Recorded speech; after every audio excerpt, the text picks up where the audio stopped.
as the senior LNP parliamentary representative, I will be calling a party room meeting for 10:30 tomorrow.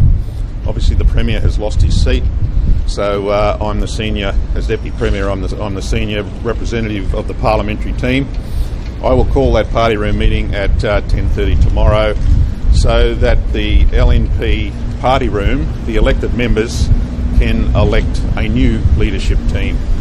The Premier's lost his seat, and I will not be recontesting any of those positions. I will not be accepting nomination for any of those positions, for either of those positions, because I think it is important that no matter what the outcome of the counting that's going on over the next couple of days, I think it's important that there is a new leadership team in place to take the LNP forward. Certainly Tim Nichols and Lawrence Springborg are both very experienced players, and if they could put some sort of a partnership together, I think that would be wonderful. In my assessment of the situation, someone has to form a minority government. If the Labor Party are able to form a minority government, I think there's a big chance that that minority government will be a complete disaster. I'm very fearful of what will happen over the next 3 years. Irrespective of who forms a minority government, that government is going to be unstable. Certainly the Galilee Basin will never happen under a Labor government, there's no question about that. What a Labor government might do with Queen's Wharf, or what even a minority government might do. With an unstable minority government, however it's formed, those sorts of investment decisions are not going to be made. Those sorts of minority governments are by definition unstable, and we could easily go back to the polls within 3 years. Where did it all go wrong?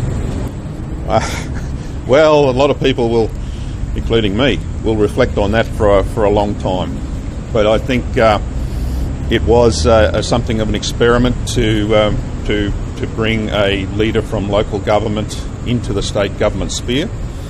I think that was very successful in winning the election initially, but I think we underestimated the challenge of bringing not just the Premier, but all of his associated staff and senior advisors into a situation where they weren't familiar with the accepted norms, and they weren't familiar with the processes. Now, I think the Premier did a great job. I think we as a government did a great job. But I think the people of Queensland very clearly didn't like the way that we did it.